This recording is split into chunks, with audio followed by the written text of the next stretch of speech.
diaper saving, jabbing winter pain. Well, if you're ever getting annoyed, just look at me. I'm so A bombardier? She was like a she didn't like. She was like a.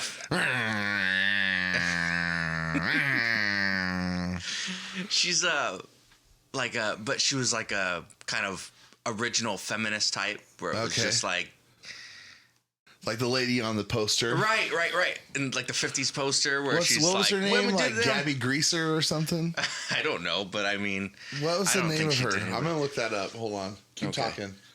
Keep going. I can't find it. Rosie. It's Rosie the Riveter. I said Gabby Greaser. Gabby Greaser's that's just something you made up by accident? Yeah, it was. That's your feminist icon in the alternate universe that goes on in your head canon in your brain. Gabby the history Greaser. of the United States when it was like this is when everything changed when Gabby Greaser was flexing her muscles in the 1950s and saying, I mean, I knew that maybe it it's wasn't the men who should bake the cakes. I knew that it wasn't Gabby Greaser. I knew that probably wasn't the name, but that's what popped up to say. Yeah, that's just how your brain works. Just okay, so this is the Brute and the Fruit 3.0. We're kind of going back. We're reverting almost. I think we're with the way wrestling's getting these days. We're gonna start talking about wrestling again. We find ourselves talking about it anyway, so we might as well record it. Right. We talk about fake sports for 3 hours on any random given day, so it might as well be something that we talk about on the microphone. And it's get back in the habit of that. But as you guys heard, we have a new intro that we're using, which is actually an outro that we played at the end of an episode that I had on the computer. I wiped the computer to get space to start this. So that's like a whole reboot. But I have a bunch of stuff that was exported, and one of them was this episode. I don't even know if we put it out. And the ending is now the intro. And for those who may have never even heard us before, there's an origin to that clip where you hear someone yelling at Vince McMahon, which was Berger's idea. And it's one of my more favorite stories. And now with everything that's happened, the date of this recording is March 30th of 2024. So if anyone's a wrestling fan who's listening to this, hopefully they know what's happened. And the recording that was 2022. Was it that long ago? Yeah, it was April because it was July. It was in Vegas at the UFC for the pay-per-view they had there in July for International Fight Week. Yeah.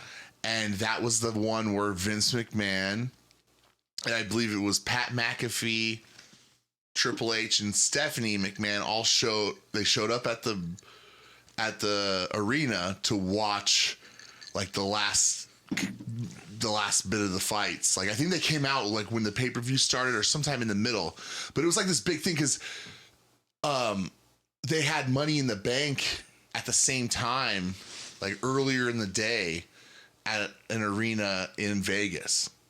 Oh, okay. So they were in town. That makes sense. Yeah. And so you knew I was at the fights, and I remember texting you being like, dude, Vince McMahon and those guys just walked out, and you're like, call him a rapist. Yeah. And it was like without any kind of hesitation, you're just like, call him a rapist. And so I did. Yeah, you did. When he was filmed it. Because I was in the perfect spot. I was in this perfect spot where we were directly like above the entranceway. So when anyone walked out, they came out of the entrance tunnel, and so any kind of the celebrity type person who was sitting octagon side or ring side came through there. So I knew he had to walk back through. Yeah. And so I took Nick's phone because, long story short, I had lost my phone in a cab there earlier. That's right. And so I didn't have my own phone. And so I took Nick's phone and I recorded this clip and I sent it to you.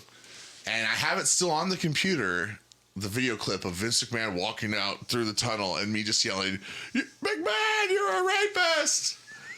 And yeah. And that was after the accusations of like that former referee chick or whatever it was. I mean, the former referee chick was for years and years ago. Oh, okay. Rita Chatterton? Yeah, Rita Chatterton. Was a long time ago. What was the thing what was happening at the time of this that he was in hot water for? Oh, because remember he kind of disappeared for a little bit, and then he actually came back on television and did a thing on Smackdown or whatever it was. Yeah, I mean, I think he was. We'd have to look back at the timeline of that, but I think he might have been in a little bit of hot water there. Yeah, but I think that might have been when. Think about it. That might have been when things were progressing sale wise. Maybe that was when talks. He's at the UFC. They're in the same town. Maybe that. Yeah. You know, who knows? That's my but that's my little speculation that maybe that could have been when talks started. You never know. Well, the funny thing is that like associating Vince McMahon with sexual assault has always been a thing to like. Not funny, but I'm funny. Well, but he became the character, or he always was the character, right? He was but just I mean, like out. so but his persona or what we saw of him, he became what he was on TV. Yeah, like slowly over time, he just morphed into the actual guy. What a monster! Enough of that. So last night was SmackDown. Yeah. Wrestling's getting good these days, and it's appropriate. It's heading to WrestleMania. That should be the time they're ramping up. But I think you and I are both in the opinion that at least with WWE, it's in a point where it couldn't possibly cool off. Like when WrestleMania hits, it's not like this is like, oh, and then they start to find. I feel like it's going to be something where it's still going to be. It's only gonna snowball. At least that's what the vibe is.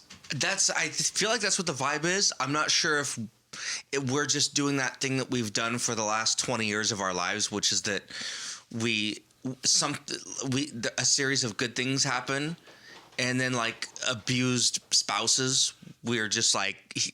Things have changed. Things are different now. And then it just gets, you get T-boned. But now it's really the most interesting time consistently. In the last 20 years. Yeah. Yeah. And I think we know what the difference is now. There's a huge difference. And then also, this is the first time that The Rock has seemed inspired in one of his actual comebacks. Yeah. So would that start with the heel turn though? Like, cause that's been the most fascinating thing. And I think that caused him to, it's similar to Hollywood Hogan. Mm-hmm. They had to drag him kicking and screaming to the heel turn. Yeah. And then when he got into it, he realized, oh shit, this is working. I'm going to go with it. And I think with The Rock, he, and I was wrong in my opinion. My initial opinion was I was in the camp of, oh, The Rock and Cody are in cahoots. Well, that got torpedoed Monday in that awesome end of the, But there was hints to that. Like there was, because okay, so they slapped each other. That's not a big deal. Like, right. You can still work that into like we were fooling everybody all along. But after the ass kicking that Cody got from The Rock on Monday, right, and it's like, oh shit, they're like Rock is full-fledged heel.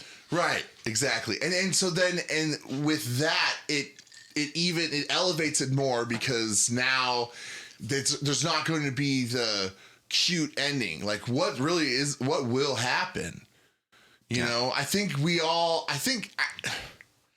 feel like Cody has to win, but at this point, with the way things are going, what's going to happen? I think, and a lot of people are assuming The Rock is going to go away. I feel like they gave him $30 million. He's on the board. Like, he's not going to be full time like this, but I mean, he's going to be around a lot more, I feel like, than what people are expecting. Yeah. You know? Like, I feel like, because ultimately they're going to build to the Roman Reigns Rock match, right? I mean, that seems to be the logical way, whether it's at SummerSlam or next year at WrestleMania. That's what I'm wondering, because it's like, because I was thinking if they were going to work to something like that, it would almost have to be at WrestleMania, but shit, that's a year. They do, but they do a lot of things that are really subtle, and there's something that I noticed that I don't know if I'm just seeing things, but I feel like there's going to start working Solo Sikoa, his character, more into the story. Mm-hmm. They had a scene on Smackdown last night where it was like Paul Heyman talking, you know, orders from the tribal chief. Then it goes to Jimmy Uso and he says, blah, blah, blah, blah, blah. Orders from the tribal chief. Orders from the tribal chief, the younger brother. So Solo Sikoa. And then it goes to Sikoa and he's like, you know, he's staring. He's kind of like down, not down, but he, like, I feel like he's acting with his face, as he always has. His original stone face demeanor, like mean killer, has seemed to pivot in my eyes, at least from what I've seen. And again, this could just be me seeing shit, but I feel like he's gonna start, because he has to take out Jay, you know, and he said, you know, I'm gonna miss you. Orders of the tribal chief, you know, from having to take him out, essentially. Yeah. And it's like that tenderness there, for lack of a better term. Right. I feel like that's a hint at something. Because they've done that. They've done that for things. Mm-hmm. So again, I could be overthinking it, but this could be something where because even if Cody wins at WrestleMania, the bloodline isn't over, right? Right. So then you have to incorporate wrinkles into the story. Yeah. So maybe that wrinkle that is coming is going to be like a torn Solo Sikoa, like Jay was torn at times. Right. And kind of go a little back and forth. And go back and forth with this idea of, well, maybe... You know, maybe Roman isn't the tribal chief, you know, and question that. Yeah. Or maybe not even that. Maybe a whole thing of like trying to unite his brothers together again. Because they're all brothers. Yeah. You know, that maybe the idea is that blood's a little thicker than like cousin. You know, there's blood that's even thicker. Yeah. I don't know. Again, it's all speculation, but I just feel like there's a lot of cool things. But my point being, The Rock could be someone who pops up around Money in the Bank in the summertime and does something at SummerSlam, you know, or he could like, this isn't a thing where it's like, oh, well, we know he's back for 3 weeks and he's gone. Oh, he's here he's here because him and Cena are going to wrestle against The Miz at fucking Survivor Series. So, you know, he's here for 2 weeks and then he's gone for some half-ass build. Like he's, you know, it feels he's inspired. Yeah. Because also it's like you can't just do all this heel shit and then he just vanishes. Like there has to be some kind of eventual arc and ending to the whole Rock. Well, right. Like, well, yeah, it's like something's going to go down, obviously, and it's a week away, and it's really one of the most, and it's appropriate that it's WrestleMania 40, like it's a round number. Mm-hmm. It's appropriate that it feels like a really big deal. Yeah. It's going to be a really fun weekend. Like I'm looking forward to watching it and seeing what happens, seeing what unfolds. They've gotten themselves a brand new canvas to paint with. Yeah. And they are knocking it out of the park. Right. You know what I mean? It's like, it's it's so refreshing for someone to get an opportunity like this and actually take it.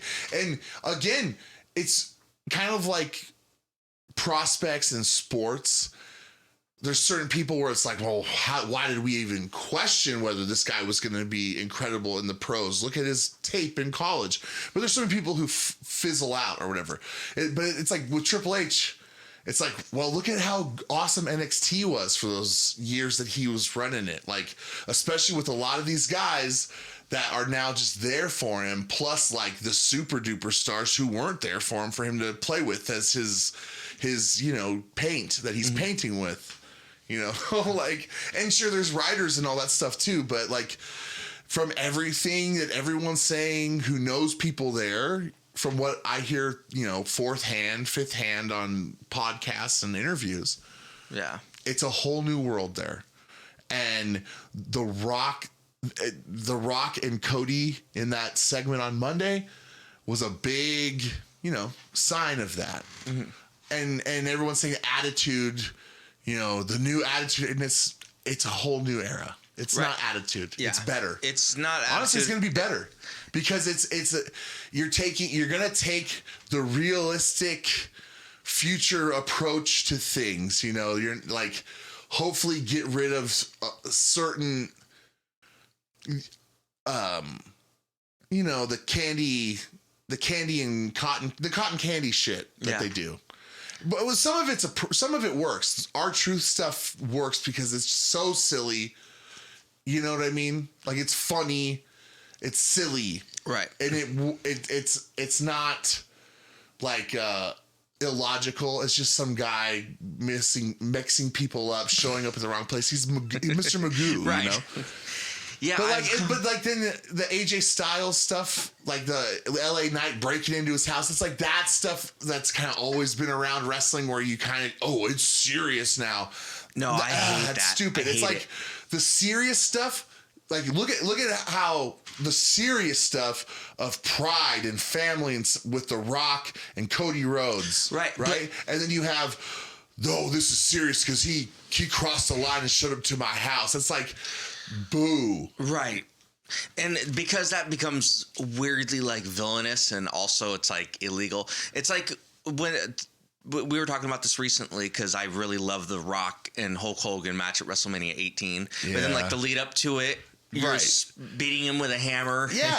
And running like into his ambulance. Vehicular manslaughter. It's like, that's something that somebody who's like so evil, there is no coming back from it. If that was a human being in real life, you're gonna hit somebody in the back of the head with a hammer. Like, that's by the way, you would never survive that. Right. And then not only that, but then you then are completely fine after the match. You have respect now. Yeah. And it's like, that's I have to watch when I think about that match. You have to watch it in a vacuum. In a vacuum, you have to. But like with the whole bloodline thing, I can't watch that in a vacuum because that was in a period of time where I was still so invested. It was still a part of my original investment in wrestling from the time I first started watching. So that was still a part of it, but like the beginning of the end. Yeah. So that was at a point where I started to become like, why are they doing this? Or feeling let down. Mm-hmm. Like, oh, this is getting boring. And it's like, you always heard growing up, oh, you grow out of it. Mm-hmm.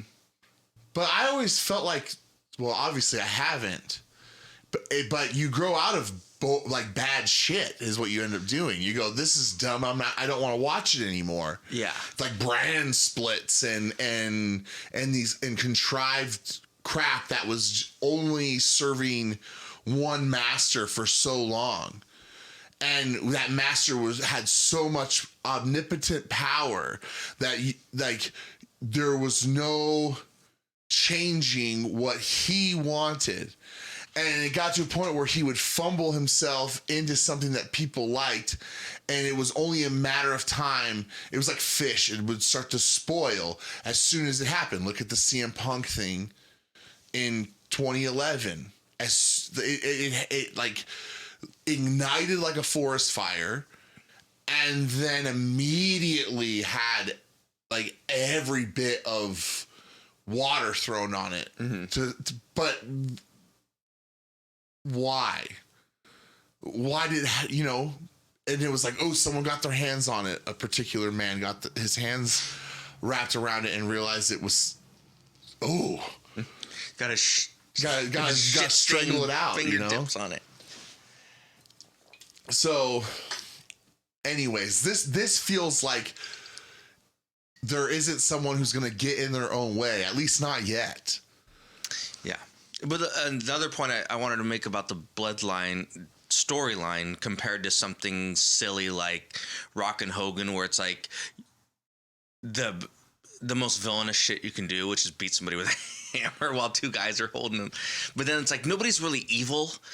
It's just like there's this pride thing with the Bloodline. Right. And then there's differences in what, you know, is certain people are assholes. Certain people, you watch UFC and guys are not evil, but you have guys who are assholes. Right. There's a difference between being an asshole and being evil. Yeah. And in wrestling, they make certain people evil.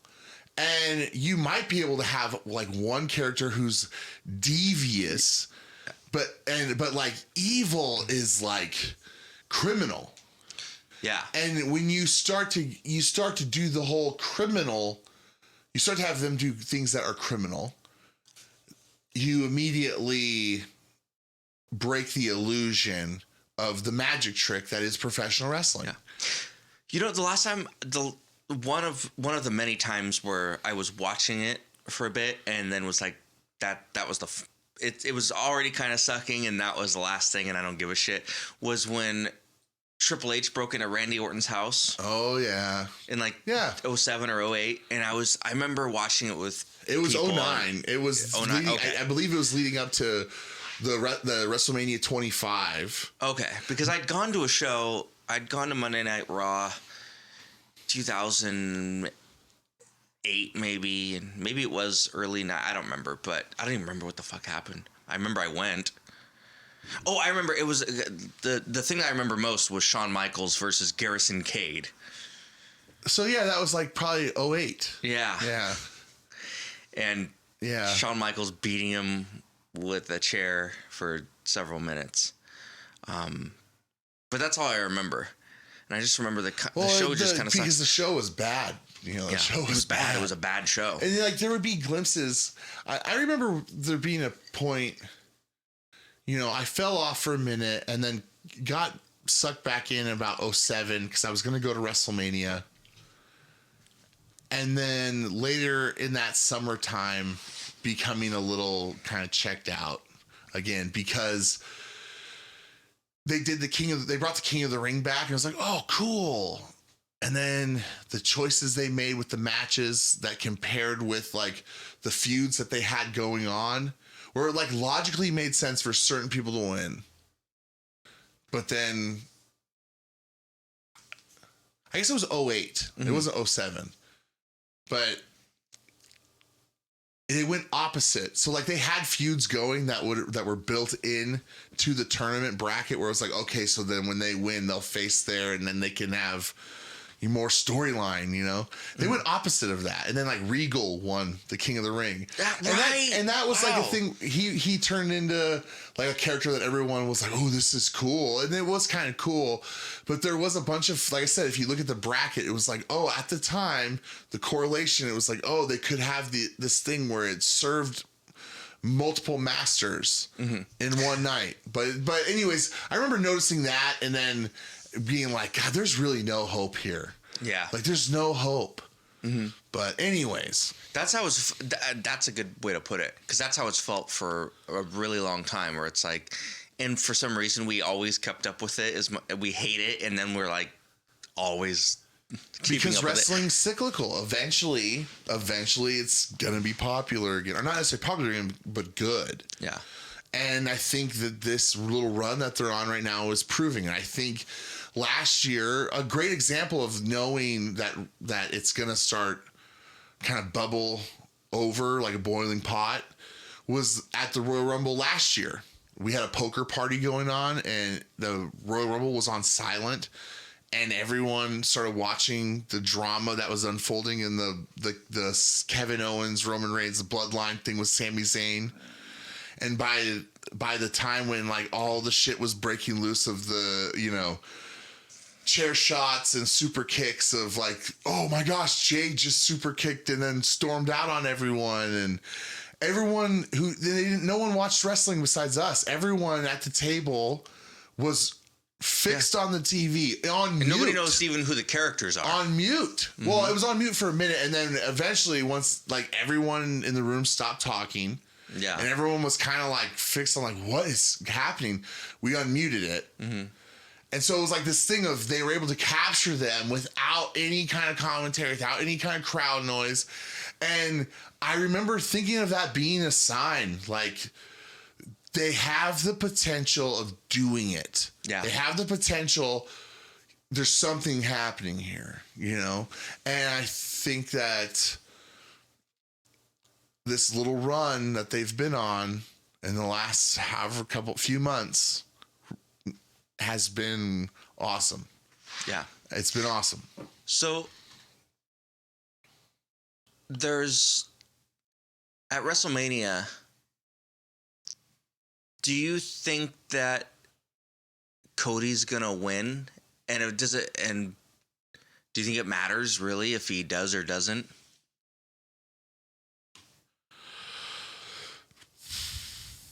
I think that like it seems like he has to, but at the same time, I feel like he has to win.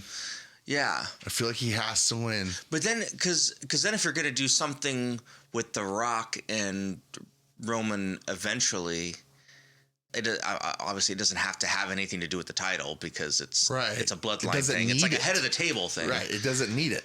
It doesn't need the belt. No. I mean, Cody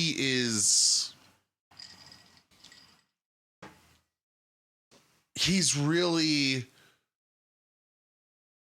gonna have to win in order for him to not look like a complete failure. Right. And he has to have in order to keep any kind of momentum going, because eventually everyone's just going to be like, okay, well, Cody's the guy that fucking never does anything. Look how long or how many times Roman Reigns lost to Brock Lesnar, like where it was like every big match at WrestleMania or SummerSlam or whatever felt like it was, Brock Lesnar and Roman Reigns, and then this is the one for Roman, and then he'd lose. Like I just felt like that happened a lot. Like Roman going to WrestleMania and losing the title match. Maybe I'm wrong. I don't have the stats in front of me, but it felt like where you think that you do the Steve Austin method, the Hulk Hogan method, like you just have them win it, like when they get the like major shot, and then you go with it. And like last year, Cody losing doesn't hurt as bad because now he's back, right? Yeah. LA Knight lost his title shot back in November or whenever they did that when he was like really super boiling white hot, right? Mm-hmm. And now he's doing home invasion angle with AJ Styles. Yeah. In a real boring, like, I don't need, it's a contrived story to make it try to mean something for WrestleMania when in the eyes, like when you strip all of it away, the idea is like, oh, well, they'll have a really good match because it's LA Knight and AJ Styles, you know? So like in AEW, it would just be a match it would just be like, oh, and at WrestleMania, AJ Styles and LA Knight are going to have a match. And then they'll have a promo where it's like, hey, the best man win or whatever. That's what AEW, that's how Tony Khan would do it. WWE's like, fuck, we need to fit something in there.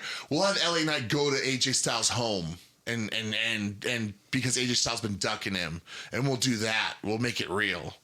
Yeah. Yeah. So like, and I'm sure it'll be perfectly fine. But AJ Styles doesn't really do anything for me anymore. I don't really need to see an AJ Styles match again. I never necessarily really cared for him, but I remember thinking at the time, like, going to... Was there any other big star from another company during that whole period of, like, after WWF dominated the whole world, or WWE, and then having a guy from another company come in? I mean, maybe, but AJ Styles when he came was like in, the it big was one. so long after. It wasn't like he came in 09 and it was like, oh shit, AJ Styles jumped ship from TNA, like, and WWE actually brought him in. Wow, you know? Right. There really was never a guy that came.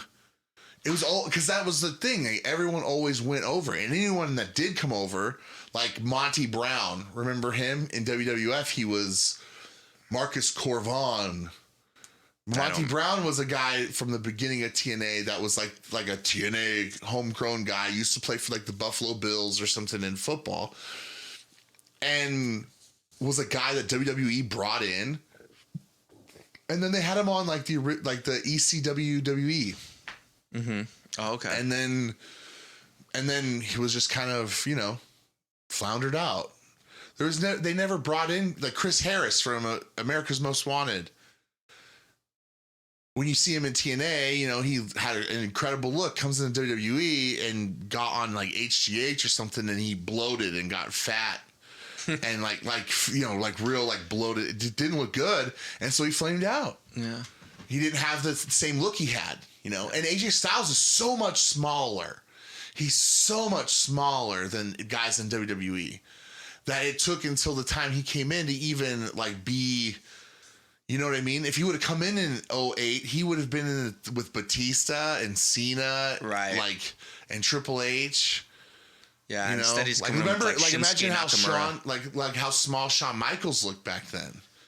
You know, because he wasn't on anything. He was slender, right? And everybody else is massive because he's in that period but where it's all still those Shawn guys... Michaels, so he got away with it.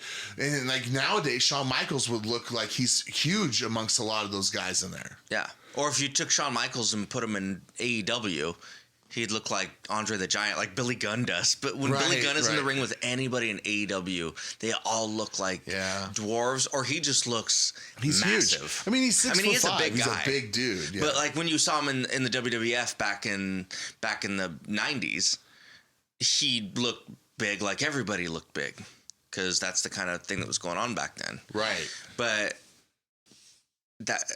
you put him in AEW and everybody is just dwarfed by Billy Gunn, the 60-year-old fucking. Oh man! All right, well, hey, okay, let's get on to SmackDown. SmackDown was last night. Let's get on to kind of like what the thoughts and ideas were in our minds while watching. We'll try to keep these fairly short. Well, I've got my notes. Yeah, we got your notes here, so you're gonna lead the way. So SmackDown, we were at the Mohegan Sun Arena, March 29th, 2024. I believe that's Connecticut. Let's go. All right. So there was a match that was Pretty Deadly versus Kevin Owens and Randy Orton. Okay. I think that was the opener, right? Yeah, we heard voices in our head. They talk to us. They understand. They talk to me. Or whatever the words are. So Randy came out, teamed with Owens. We both watched this together. So at the time, I remember you asking, well, why are these guys teaming up if they're having a match at WrestleMania? They're allies. Mm-hmm. They're allies. That's why. They're allies and they're baby faces. So let's go on. So your prediction was that Pretty Deadly goes over. Yes, I did say that. Yeah, that's right. Because there would be an interference, or there would either be conflict. Between the two of them. They were using the match because again, you said, why are they wrestling these guys? And I said, it's simple. They're going to their logic is Pretty Deadly will have a major victory now that they can use post WrestleMania. With whoever they decide to have as new tag team champions or whatever they decide to do in their tag team world. Yeah. Owens and Orton need something to, at the time before the match and all the aftermath, my thought process was they needed something to cause some, dissension between them in order for it to make sense on them not to just team up on Logan Paul to beat his ass. Because neither of them, like especially Randy Orton, doesn't really give a shit about winning the U.S. championship. Like, right? I mean, like you would have to think like he's a 15 whatever million time world champion. Yeah. He doesn't care about winning the U.S. title. He wants to get his hands on Logan Paul to strangle him for costing him the Elimination Chamber and his shot at the World Championship at WrestleMania. Right. So he doesn't care. So with the, like, I wouldn't imagine his character caring about that belt enough to then like turn on Owens for no reason in a match where it's like, let's team up and beat the shit out of this bastard. Cause it's essentially handicap match now. Mm-hmm. You could fucking pin him. Yeah. Like, and win the belt. I don't care. I want to torture him. Yeah. So you're going to need something to cause a rift between them. That was my thought process. There's not a rift between them. Ultimately, right. After what happened. Right. So then there was a couple during the match. There was the one I wrote, because I didn't know their names. I wrote Brunette Fairy was in his corner, in his tag corner, and then the dudes were fighting in like another corner where the tag team partner wouldn't be standing waiting for. So he goes over to like an illegal corner and tries to make a tag. To tag his partner who's getting his ass kicked in the corner, and the referee has to no, you can't just run to a random corner and tag your partner. That was very creative. That was very funny. Never seen very anything creative. like that. I've never seen that before. That was such a great like. I don't know who thought of that spot to do in the match, but whoever did, it's great. And honestly, it shouldn't be abused, but it should be something that heels tag teams do. Yes. Especially if you're going to incorporate like the Irish whips into the corner and it happens like that, you run over, you cause a tag. Because in the kayfabe world of things, it did it was like a timeout because the ref had to stop it. Like, no, you're not legal, which stopped the attack from happening, allowed his partner to recuperate. It's a smart move. It was really weird. That was a wrestling IQ move that was so interesting. Never seen, and it's the little stuff like that are cool. I know, like certain major influencers in professional wrestling aren't too fond on those two guys in his reviews. I think I know he has weird, funny nicknames, worse than yours probably. But I think that if one of them thought of that spot, they're moving in the right direction. Yeah, for sure. If it was one of those guys. Yeah, for sure. One of the fairies. So Logan Paul interferes, has the knocks out Kevin Owens. Yep. Scurries out of the ring.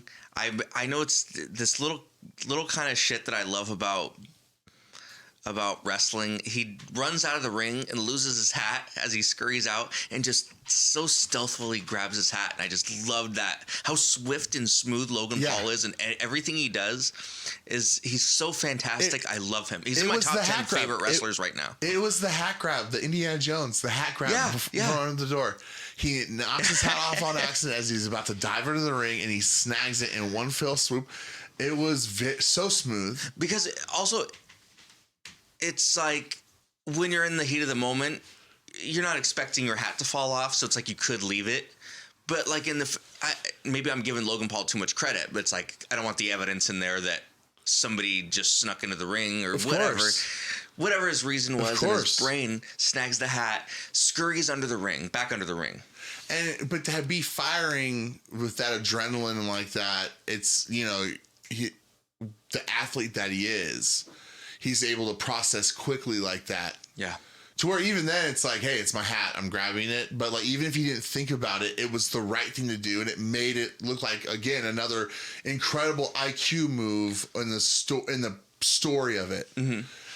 But then not to stomp on your review, do you have more on because the match is over? I thought the it's idea over. of, Yeah, he gets knocked out. I He gets thought pinned. that Randy Orton doing the old school pantomiming to the crowd, like, is he under the ring, was awesome. Yes, to see the crowd react like that as if it was 1981, was awesome. Yeah. That was great. Yeah, and that just shows that when you have something that's quality, like everyone involved in this was quality. Yeah, that's not like that down the line. Who am I to throw stones? I'm not a wrestler. I'm not, some of the people that are on the show.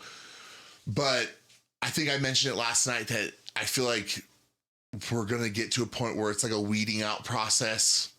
Mm-hmm. When a certain person debuts later on in the show, we had a talk about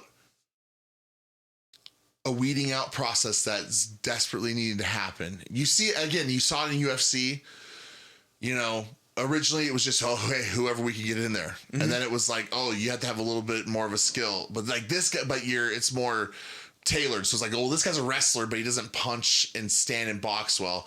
This guy's a bar fighter.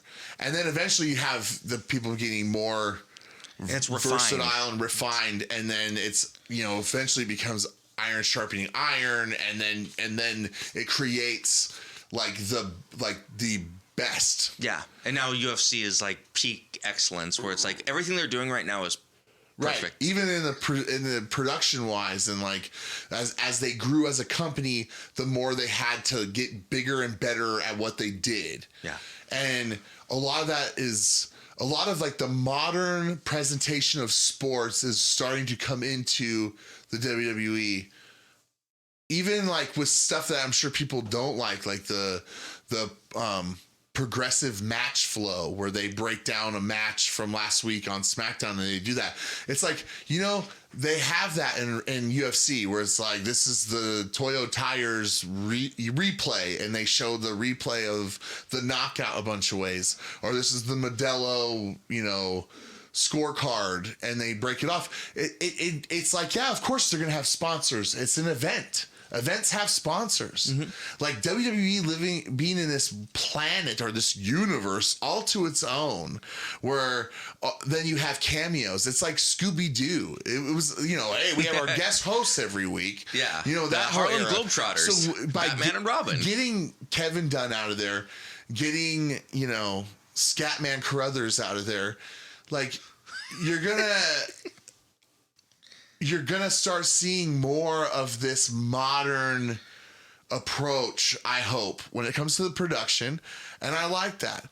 But anyways, when it proves though that you don't have to be 1,000,000 miles an hour, leg slaps, fucking car chases and everything in order to get people in the arena to react. Yeah. You just need to have some weasel motherfucker laying under the ring and have a pro's pro pointing around and like getting people involved. And yeah, there were kids there and stuff too, but hey, kids are a part of what's watching it. Yeah. So get them into it. And then anyways, that was great. It was great. And you pointed out before it happened, like, well, he just went back under the ring. So like they've got He's a sitting duck. So it's like you have to. Hopefully they do something about this, because he just scurried back under and they did. And so he pulls him out or whatever he does, exposes him. Yep. And then they run backstage, and they don't make any real contact. Yeah, and he escapes. And in this car that was so small, I wrote down that it looks like Randy Orton could have easily just body slammed, like scoop slammed. Right.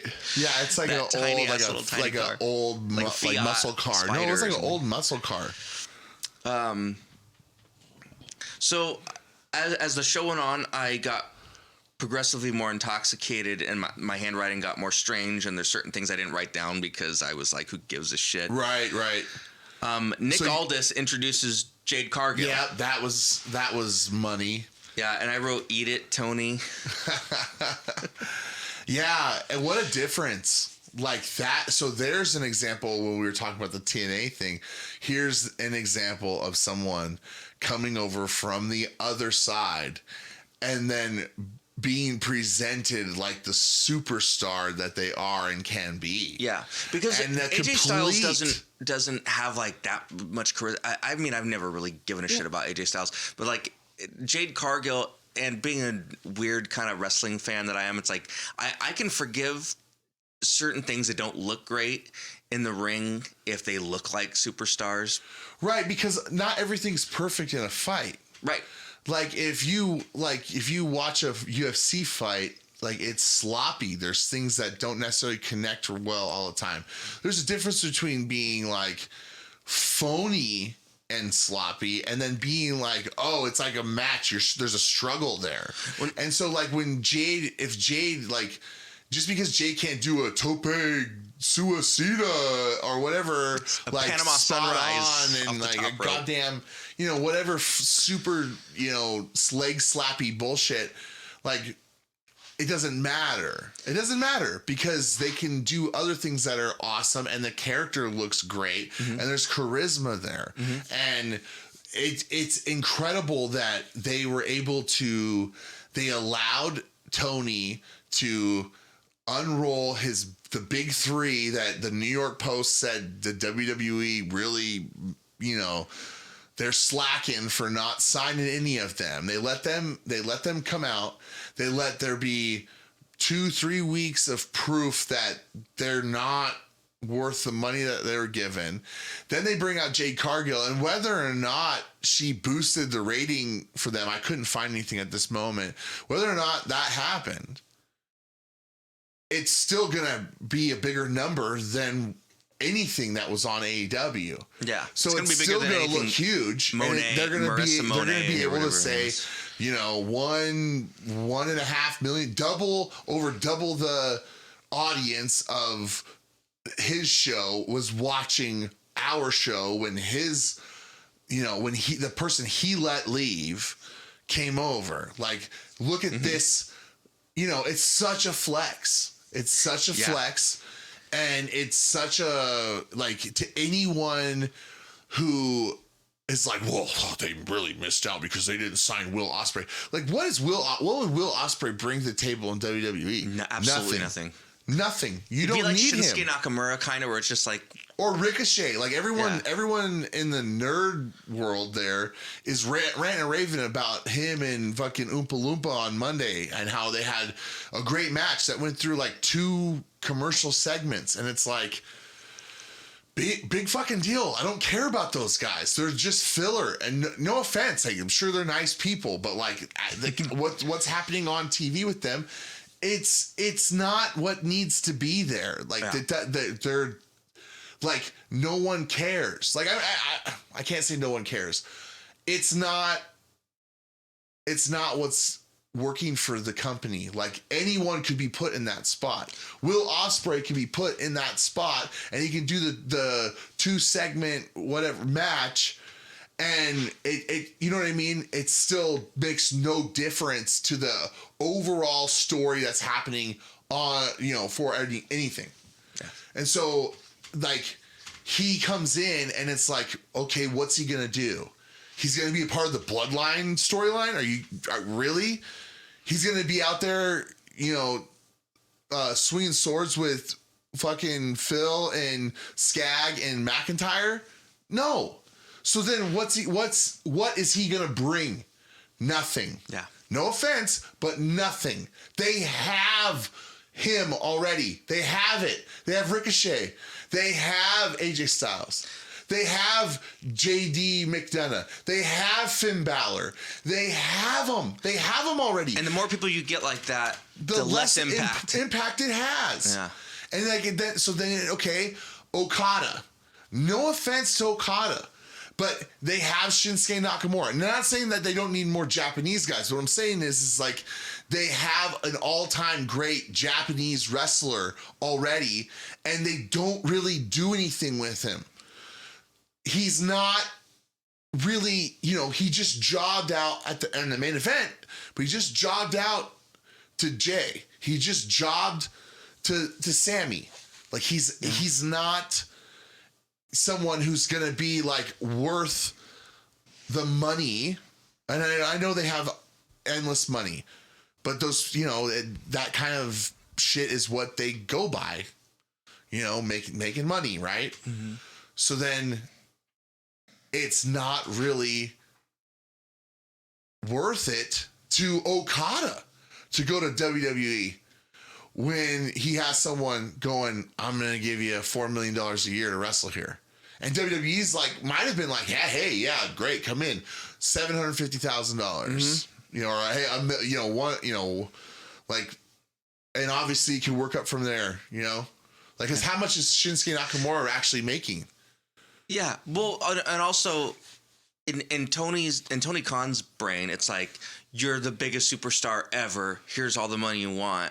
Where if Okada was going to go over to WWE, they'd be like, okay, you have to understand, nobody knows who the fuck you are. No, that's not necessarily true. Triple H probably knows who this guy is. No, I'm sure Triple H does, but the average television audience is not going to know who Okada is, where the average viewer of AEW might actually know who Okada is. But I mean, I'm not saying they wouldn't treat him, they wouldn't act like people don't know his accolades and who he is.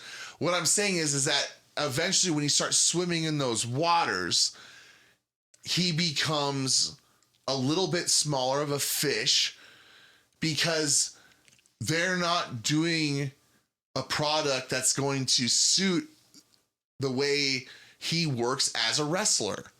He works better in a world where it doesn't matter what you're doing at any point in the story of their everyday or every week episodic story.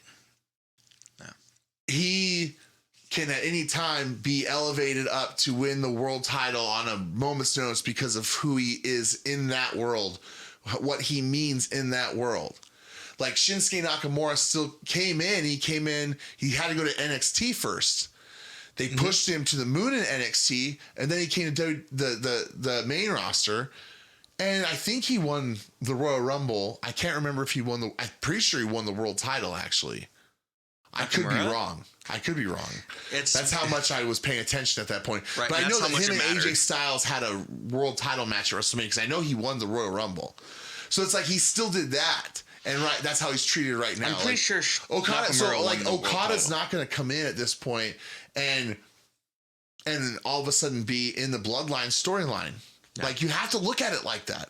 Mm-hmm. And then, okay, now it's the last one. Mercedes Moné.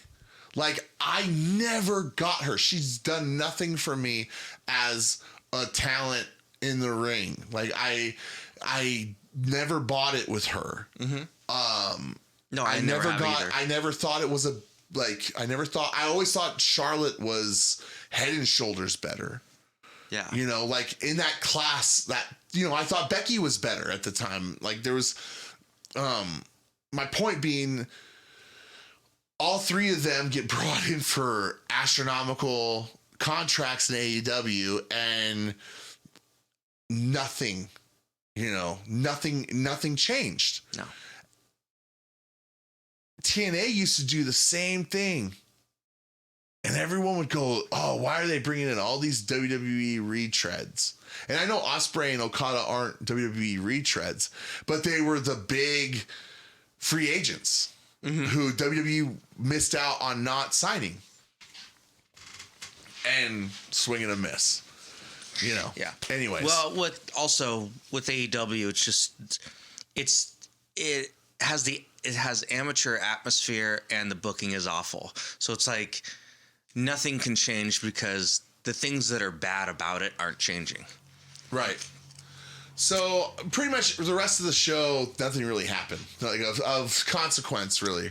Yeah, right? after Jade Cargill came out, I wrote followed up by random bitches.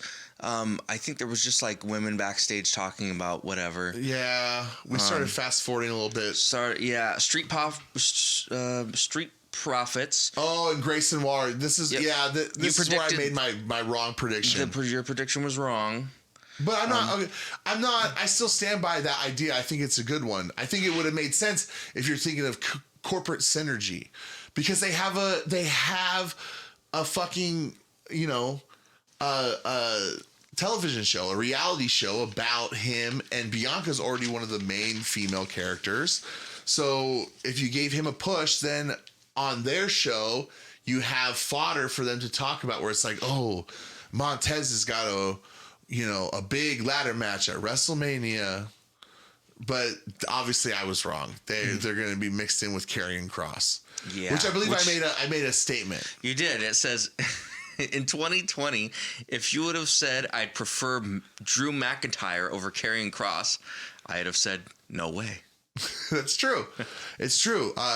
I believe it was this past Monday in that segment with CM Punk where Drew McIntyre completely won me over fully. His demeanor, he felt like he belonged. It reminded me of the times in 1997 when it's something I couldn't explain this at the time because I was a kid, but you could feel this shift in demeanor when guys were cutting promos to like in that Hart Foundation, Steve Austin, Undertaker, early DX time, you could feel like this thing where certain guys, it finally felt like certain guys belonged as like this in those waters to keep using that term, Yeah, it was one of the first times that I've noticed it. You haven't so much had the same thought as me, but for Seth Rollins, I was like, he's not as insufferable as he used to be. He did well Monday. He did well Monday. I'm going to give him his flowers. And again, if I could turn around on Cody Rhodes, I could turn around on anyone. Yeah, that was a big one. Him in AEW, I could not stand. He showed up to WWF, and I was suspect. And the way that they have just gone with him and haven't wavered is it won me over. It's like, okay, this is the guy, I guess. Like it won me over pretty quick too. But when he got to WWE, and he didn't do anything differently himself. He's still it was how they use the player. It's when you go and you watch sports, and it's like there's certain guys where it's like they're not using this guy right. If we got our hands on him and put him in on our team and utilize his skill set, it would flourish. And then that happens sometimes where it's like, where did this guy come from? Like, how did this happen? It's kind of, think about like that with Hulk Hogan.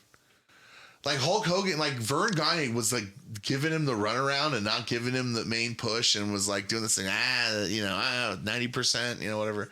And shout out to the Last Fan. That's my favorite podcast in general.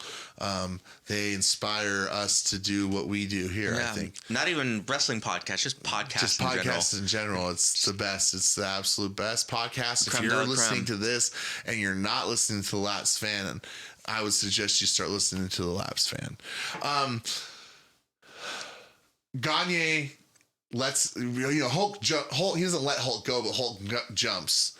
And then Vince just kind of goes, just do what you do, but lets him actually win and be champion, and then knocks everyone else out of business. Yeah. And it's like, I had him right here. And it's like Cody Rhodes, CM Punk. It's like Tony Khan's like, I had him right here.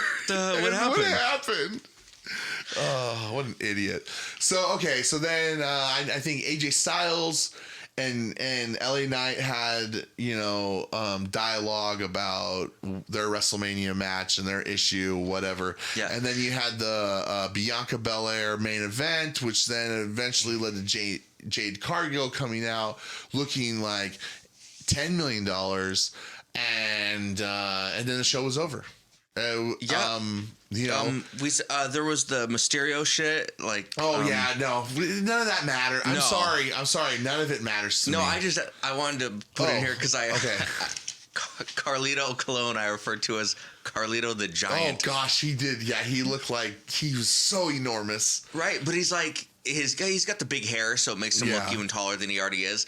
But he looks like if you went to AEW. Right. Imagine he'd be like the Billy Gunn. He'd be like Billy Gunn. He'd be like bigger than. I mean, he looks fucking enormous. But yeah, a lot of this was dog shit. Well, Pete Dunne. I made sure to write down that he looks like Becky Lynch on like steroids. Bernice Lynch. Yeah, like from Dodgeball. From Dodgeball. Yeah. So. That was it. It was a perfectly acceptable SmackDown. You can't expect the pedal to be to the metal the whole time. After Monday, you have to let things kind of like settle in, and they're a week away from WrestleMania. So you don't need to do anything more. Anything more is overkill. Anything more is a hammer to the head. Anything more is hitting the ambulance, with the semi truck. Yeah. So you're gonna have Cody's response. We already know Rock will be at Raw on Monday. So the big angle will probably be Monday. Mm-hmm. Not the big angle. They already done the big angle, but like the final angle for WrestleMania will probably be Monday. I don't imagine if he's going to be on Raw, why they would need him on SmackDown. So the Rock, there you go. I think that'll be Monday. I feel like you probably have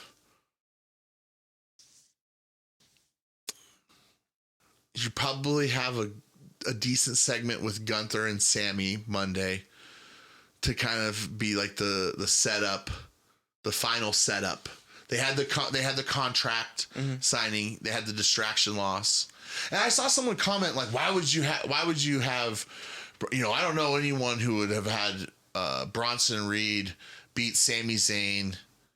Like before, Vince would have never had that happen, especially when he's going to a WrestleMania match. And it's like, I don't know if that's really the case. Again, just like the Pretty Deadly thing, you have Bronson Reed beat Sammy because we're kind of assuming that Walter's going to lose the belt to Sammy at Mania. And so you have to have an opponent kind of ready, afterwards. Because I believe because Gunther is going to be the world champion soon of Raw. I feel like it has to happen.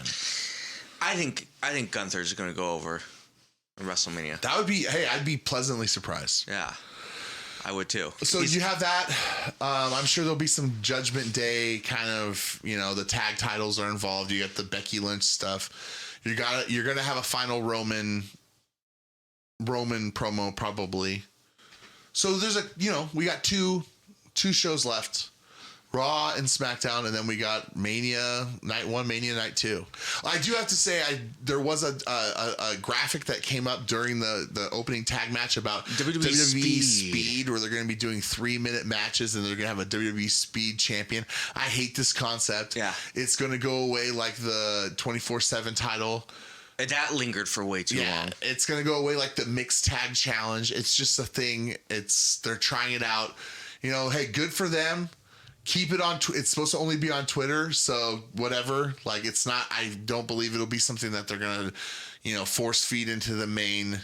I hope thing. not. So I despise it. So anything else? We've kind of been going. I kind of want to keep these a little short. We're over an hour now, but I think we have some. We do have some a little bit of wiggle room here. I feel like. Yeah. The only other thing I was really thinking about is that you booked several weeks ago the tag team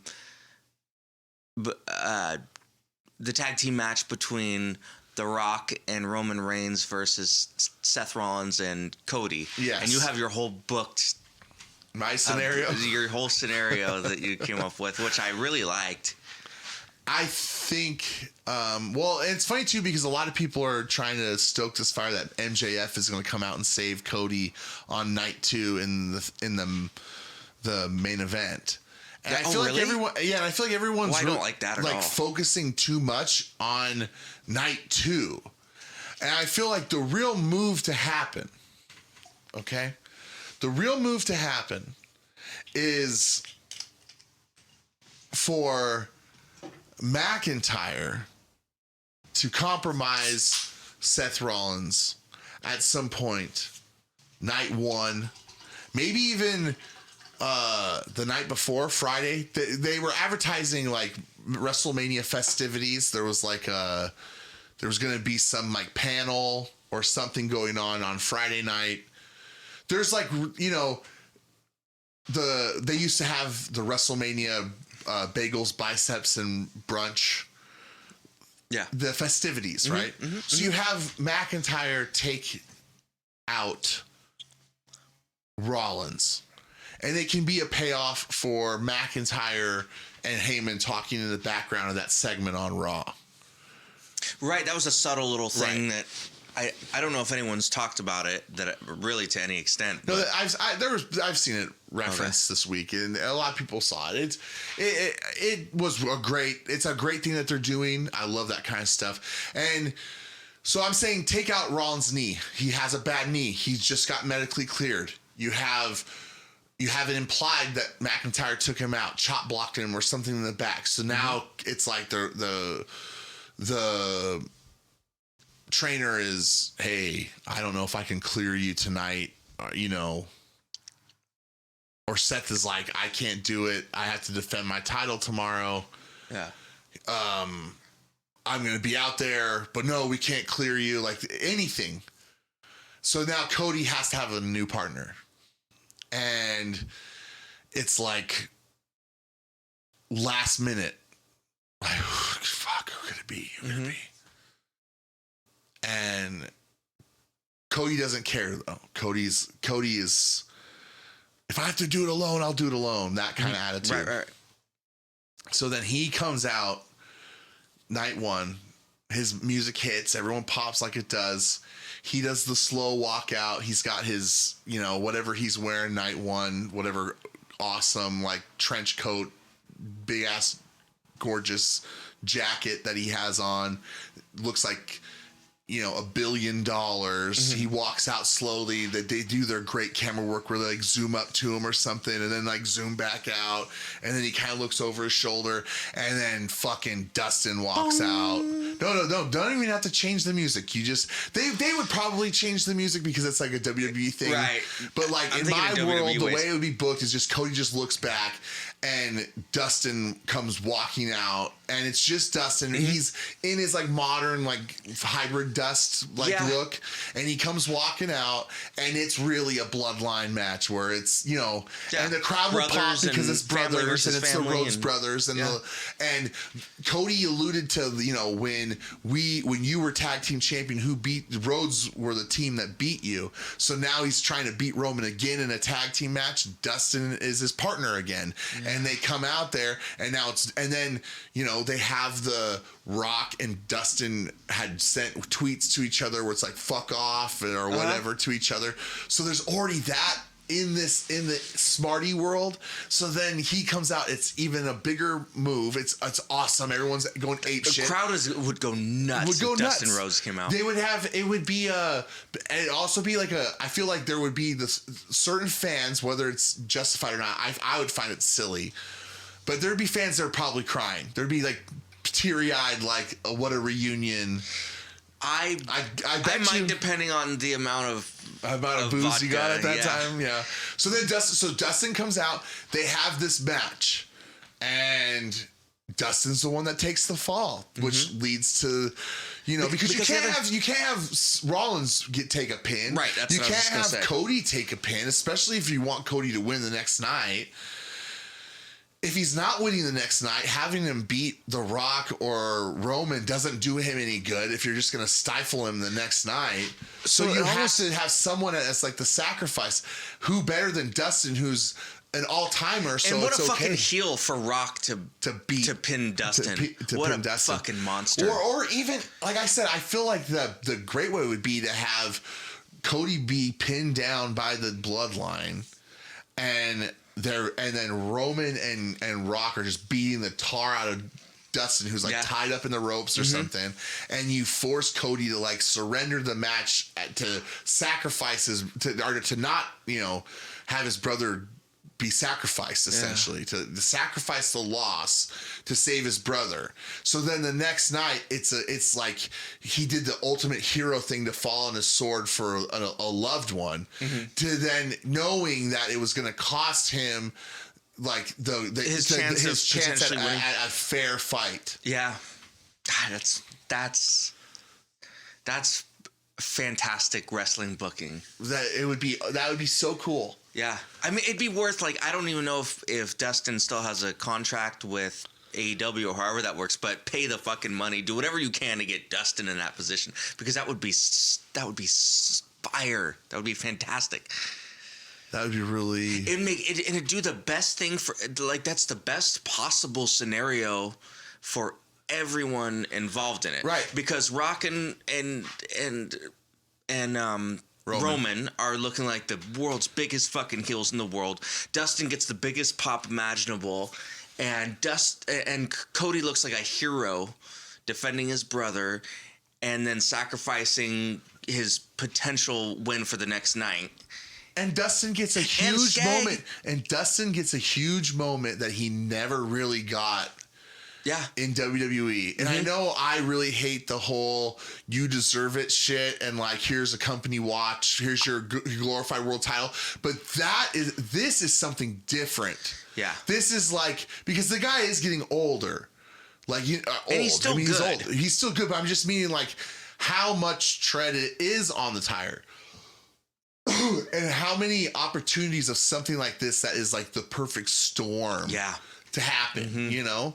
And him and Triple H go way back, obviously. So there could easily be something there where Triple H is even thinking about that. Like, this could be something that's really special for not only for my story, but for a person who was my colleague for these years, who I had pretty, formidable matches with.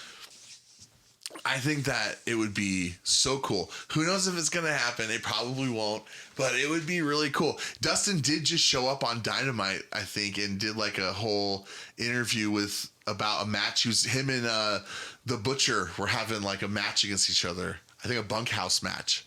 Oh, really? I think it was on Rampage or something. They were going to have a match. So like out of nowhere, Dustin showed up on Dynamite.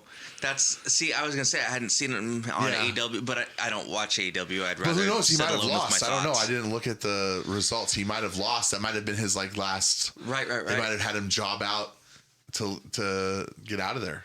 Yeah, which would be such a Tony like if you're gonna job out Dustin to anybody, it should be like this big bad heel you're trying to bring up and just squash Dustin. Like just squash him in 2 minutes with your big bad mean heel. No, but it needs to be the But he doesn't Butcher. understand how to. It has to be the Butcher. Yeah, because Tony Khan doesn't understand how pro wrestling works and how to book it. He understands. He understands that world where the lazy stuff you do is because you assume everyone's just going to do the math for you. Yeah, and that's the only way I can really describe it in a nutshell of that style that they have there in that company. Where it's like, oh, well, you're supposed to care about Will Ospreay as a super ultra main event guy because obviously he is, because so-and-so says so on the internet. And if you were watching him wrestle in New Japan like you should be, like there's a mix-up on the internet about casual fans and wrestling nerds. And casual fans aren't people who don't care about wrestling who will turn it on. Those people aren't fans. Casual fans are the types that are going to be like, oh man, Hulk Hogan versus Andre the Giant. Hell yeah. Like wrestling nerds are the ones who are like, I need to see Okada versus Will Ospreay at the Tokyo Dome in order for my boner to get half chub. Right. Like that is what wrestling nerds are. And like, sure, I'm definitely a wrestling nerd. But like my taste for wrestling really is in the sense of the casual world. I actually watched there was a breakdown. I can't remember the channel. I have to look it up on YouTube. They do cool little videos, and one of them, was a Meltzer, one of those Meltzer ones, like the Meltzer's dumb moment of the week or whatever. It's a really good channel. Mm-hmm.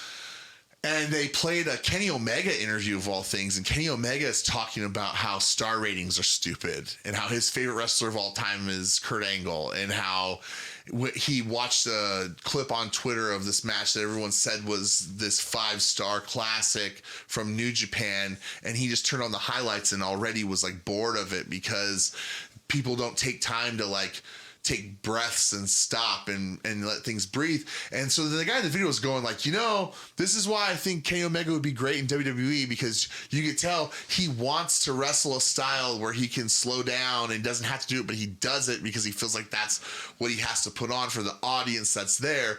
And it's like, I don't know if I'd go that far, but to hear Kenny Omega even be like, these guys, you can see that they're just trying to fumble through.